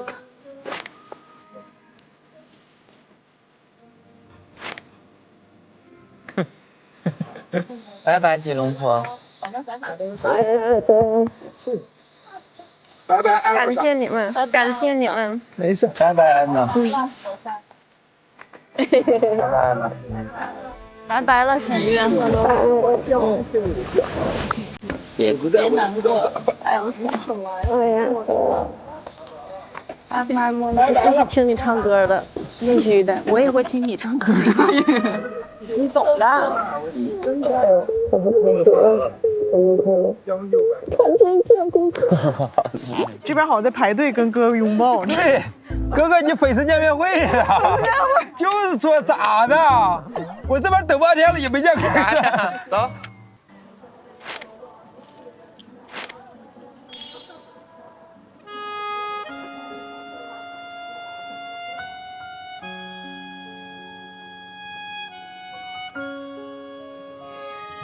桃花坞让我做了一场美轮美奂的梦，真的让我想明白了挺多事情，也保护了大家的浪漫和童心。未来的某一天，我会替你实现的。刚到的我是未知，是不知所措的。慢慢的，我变得放松，变得自由，变得沉静。桃花坞给我带来的快乐，让我有点没办法从那个里面拔出来了。桃花坞是一个可以让你放肆的笑、敞开玩的地方。我也喜欢上了这样的一次大家阔别已久的重逢的聚会。其实我有很多时刻想要流泪，会为大家的故事感动，我也会为有一个雪球，会为烟花，会为互相陪伴感动。桃花坞是一个我人生中从来都没有体验过的经历，第一次睡大东部，第一次雪地运动会，第一次坐女船，第一次在泥塘里面打滚，第一次荒野求生，第一次看见蓝眼泪，收获了人生中意想不到的美好的回忆。我平时生活状态和这儿其实很不一样，我在这儿找到了我很需要的生活，找到了很真实的自己，也打开自己的心。经历了4季了，我最大的收获就是有机会了解年轻人，给我机会喜欢他们，留下了非常多的有趣的、温暖的、快乐的，对我来说是非常重要的记忆。姐，我觉得桃花坞记录了比较美好的几年吧，也的确就是带给了我很多不一样的东西，有帮助我成长。我现在在路人缘可好了，桃花坞只要一直录，我就会一直来。桃花坞对我的性格、人生轨迹都有太大的改变了，它会冲掉你的所有的包袱，你就会变得自由快乐。当大家共同在一起经历了这么长的时间之后，大家会产生一种联系和羁绊，有种被这里治愈了的感觉。啊，去那儿帮忙，那儿，军哥那儿。干啥去，军哥？太扯了！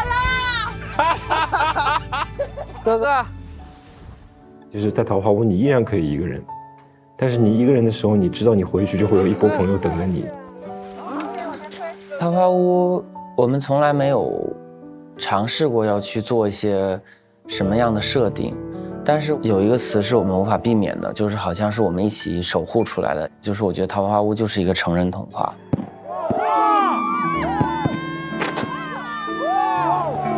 我真的非常的享受这里每一个瞬间。我不想停下。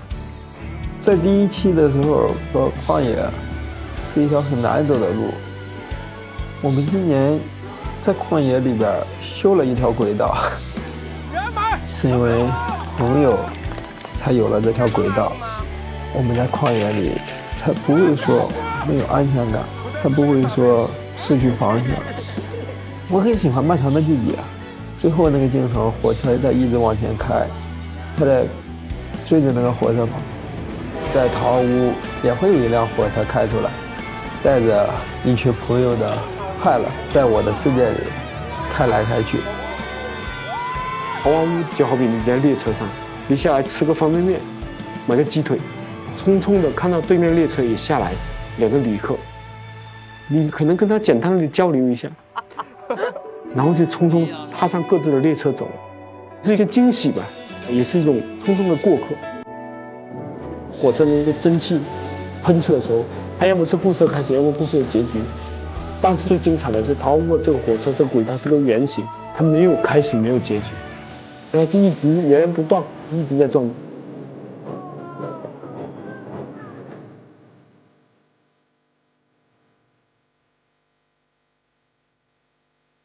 来，干杯 ！Nice to meet you. Nice to meet you. 哇，真的，我告诉你，我还是非常开心。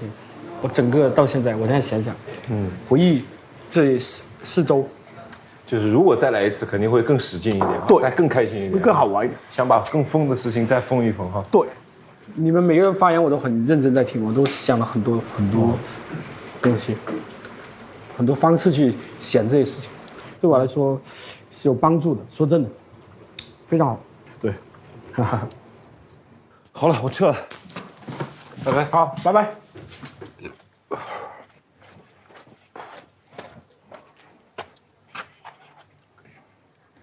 啊！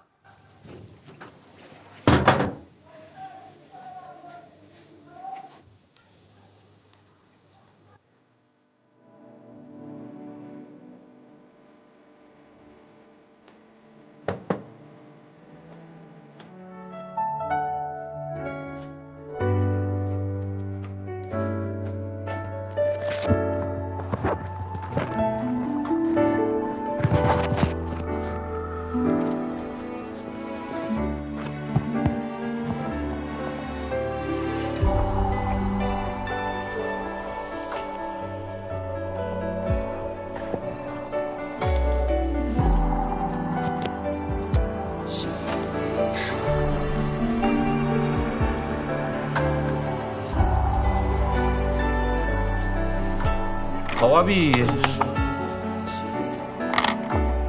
你们是饿了吗？要炒鸡蛋给你们吃吗？可以吗？可以，来，等我。谢谢。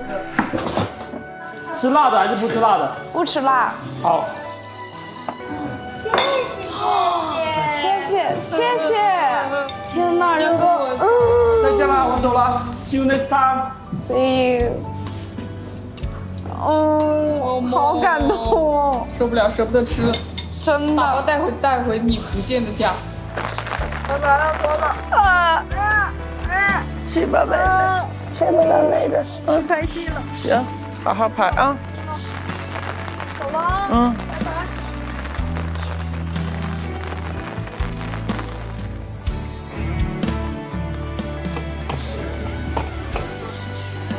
不说告诉，缘分会让人再聚到一块。希望明年还能见到桃花坞，春暖花开的时候，夏天海边。拜拜了 ，TSW。我就想相聚一起欢乐，而不是想分别成长见证。我还是喜欢相聚。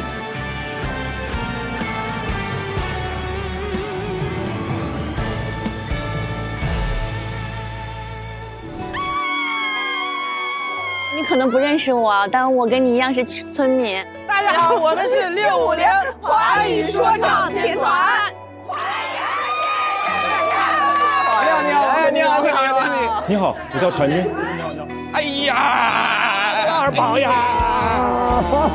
周老师，久仰，周老师。Hello 啊。20。嗨。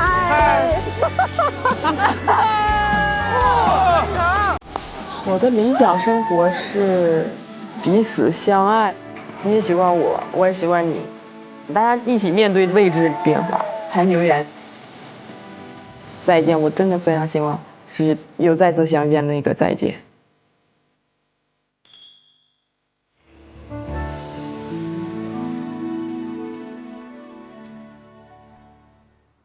本节目由含有1.8倍鲜活营养的经典冷藏鲜牛奶独家冠名播出，鲜活经典，顶配营养。大妈，你知道梦姐让巧克力喊她啥吗？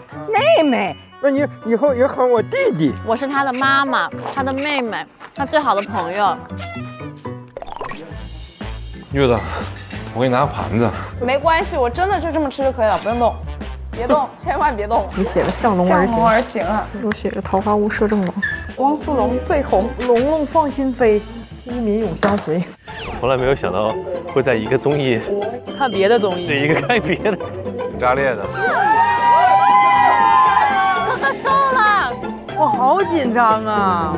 明天就能见到哥哥了。哥哥呀，昨天我们都在底下给你应援，我嗓子都喊哑了。真的，一出来太帅了。妈妈是不是就有那种自己家小孩很有出息的感觉？对，你是自己家的小孩。我这嗓子都要冒烟了。让王涛喊，王涛嗓子大。这样，你在前面，王涛边滑边喊。你有劲儿没？当然。那就你俩换。走了，考试了，朋友们。走了走了。我才是真正的大聪明，你也做不过梦姐。哥哥怎么了？你收好你的嘴巴，我马上就要来了。后面你们只会对不会错。梦姐今天有点厉害，我马上就要超越了。太尖了，太尖了。正片每周6、周日12点更新上下集，会员抢先看1周。每周1、周2 12点，桃花坞今日不营业真人秀加更。周3 12点，奖励目标物名许天琪爆笑采访物名。周4 12点，物理都知道物名多面记忆 Show Time。7月12号起，每周5 12点特别加更物名独家专访。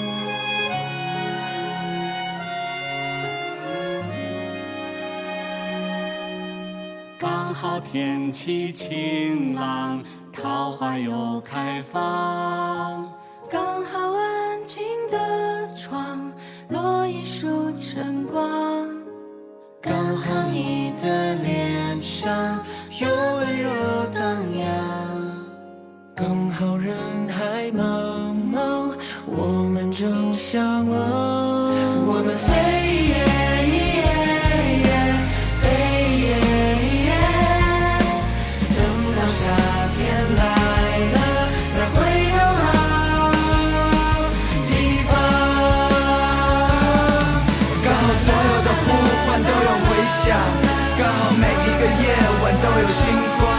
分别后的某天，再次抬头望，又想起那时曾肩并肩一起唱。刚好所有的呼唤都有回响，刚好每一个夜晚都有星光。分别后的某天，上微博参与50公里桃花坞话题讨论，分享你的桃花坞观后感。更多节目精彩资讯尽在新浪娱乐微博综艺、新浪综艺。感谢独家社交媒体平台微博对本节目的大力支持。感谢首席合作媒体新浪娱乐微博综艺、新浪综艺。